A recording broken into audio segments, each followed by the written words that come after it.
विशिष्ट अभ्यास संख्या 22-24। स्पीड 100 शब्द प्रति मिनट। Ready start. आदरणीय उपसभापति महोदय, जो बिल मंत्री जी की तरफ से बाल विवाह रोकने के संबंध में पेश किया गया है, मैं उसका समर्थन करता हूं। मंत्री महोदय ने इस बिल को पेश करते समय देश की जनसंख्या की समस्या की तरफ भी ध्यान आकर्षित किया है। मेरा कहना है कि हमारे देश में बाल विवाह को एक अपराध घोषित करना चाहिए और रेडियो और अखबार के माध्यम से इस देश की 60 करोड़ जनता के मन में और उसके बीच में इन साधनों से यह बतलाना चाहिए कि बाल विवाह करेंगे तो उन्हें सजा दी जाएगी। लेकिन दुर्भाग्य है कि इस देश की सरकार देश की समस्याओं के मसले पर विचार न करके अपने रेडियो और अखबार का इस्तेमाल केवल राजनीति के उद्देश्य से कर रही है।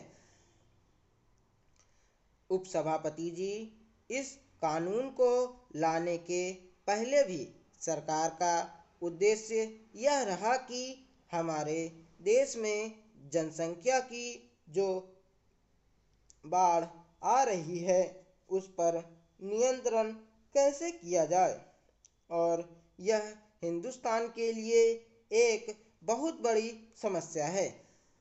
आप जानते हैं, जब हम लोग इकट्ठे थे, यानी हिंदुस्तान, बांग्लादेश और पाकिस्तान, और हम तीनों ही आज़ादी की लड़ाई लड़ रहे थे, उस समय हिंदुस्तान की आबादी 40 करोड़ थी।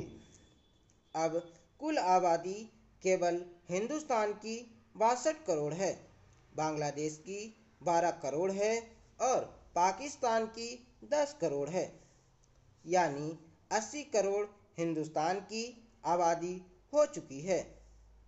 हम अपने देश में जो भी विकास कर रहे हैं, इस हमारे विकास के शिशु को बढ़ती हुई जनसंख्या के राक्षस ने एकदम ग्रस लिया है, और हमारे विकास के नवजात शिशु को इस बढ़ती हुई जनसंख्या के राक्षस ने दबोच लिया है।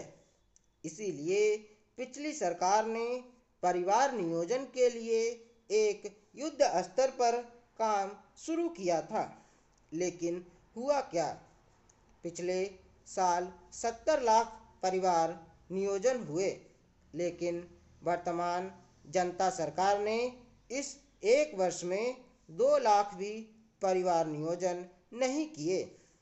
देश की जनता में परिवार नियोजन के संबंध में जहां वैज्ञानिक प्रचार होना चाहिए था, वहां पर जनता सरकार ने कुत्सित प्रचार किया, जिसके कारण देश के अंदर एक बड़ा ही विषाक्त वातावरण बन गया। मैं आपसे कहना चाहता हूं कि जब पिछली सरकार इस देश में श्रीमती इंदिरा गांधी के नेतृत्व में काम कर रही थी, तो उस समय परिवार नियोजन का युद्ध स्तर पर काम हो रहा था। उस जमाने में हमारे इलाके में बाढ़ आई हुई थी।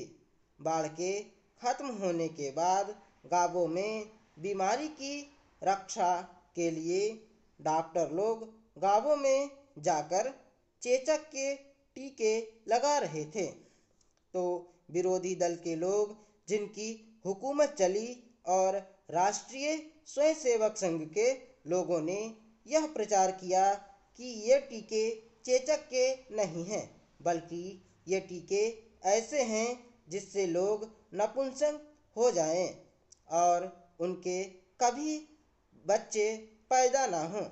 इस तरह से पूरे देश के अंदर कश्मीर से लेकर कन्याकुमारी तक एक झूठा और गलत प्रचार करके इस देश के अंदर जो कार्य परिवार नियोजन के लिए हो रहा था उसे रोक दिया। महोदय, मैं एक चीज़ आपकी नज़र में लाना चाहता हूँ कि माननीय मंत्री जी स्वतंत्रता संग्रामी रहे हैं।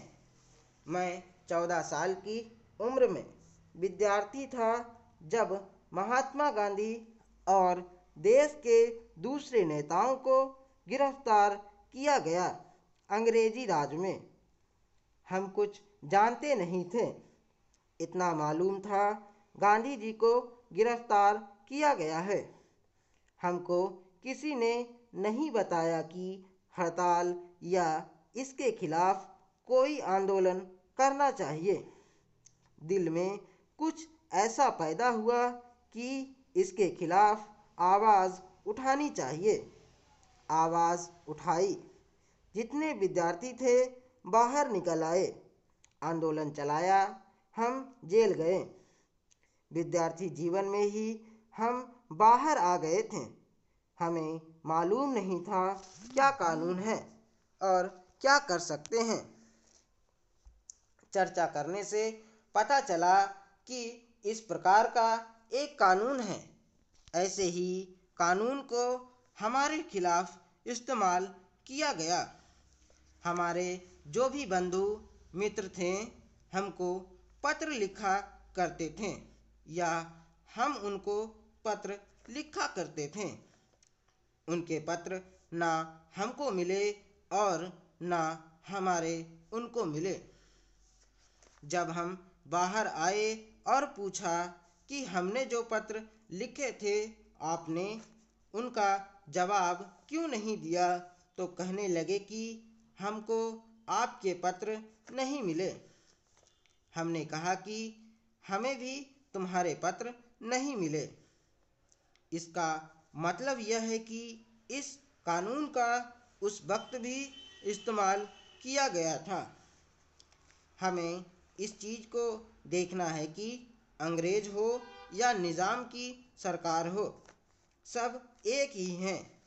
वे अपने फ़ायदे के लिए इस कानून का इस्तेमाल करते हैं। हो सकता है कि आप अच्छे आदमी हों, इसका इस्तेमाल नहीं करते हों। इस जगह पर कोई दूसरा नेता आ जाए और वह खराब आदमी हो तो वह अपनी सत्ता को किसी तरीके से छोड़ना नहीं चाहेगा, उसको कायम रखना चाहेगा और इसलिए वह इसका इस्तेमाल करेगा। लोगों की जो रहस्यमय चीज़ें हैं, आपस की, परिवार की, सगे संबंधियों की, इसके जरिए उन सबको देखा जा सकता है। हम चाहते हैं कि यह चीज़ खत्म होनी चाहिए। मैं यह नहीं कहता कि मंत्री जी इससे सहमत नहीं हैं, सहमत जरूर हैं। हो सकता है कि उनकी भी कुछ मजबूरियां हों। क्या मजबूरियां हैं सिर्फ वे ही जानते हैं। जैसे हमारे मित्रों ने कहा कि अगर कोई ऐसा आदमी सत्ता में आ जाए जो किसी तरह भी सत्ता में रहना चाहता है, विरोधी शक्तियों को खत्म करना चाहता है, विरोधी दलों को खत्म करना चाहता है, वह इस कानून का इस्तेमाल कर सकता है।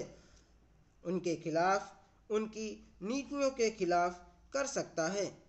यह बड़ा खतरनाक कानून है, इसको बदलना ही चाहिए। श्री गोपालास्वामी ने इसको बदलने की जो बात कही है वह बिल्कुल साफ है। यह कानून अंग्रेज़ों की सत्ता के लिए था, हमारे लिए यह नहीं है। जनता की चुनी हुई सरकार के लिए इस कानून को बनाए रखना शोभा नहीं देता है। पोस्टल आर्टिकल में कहा गया है कि सरकार को कोई अख्तियार नहीं।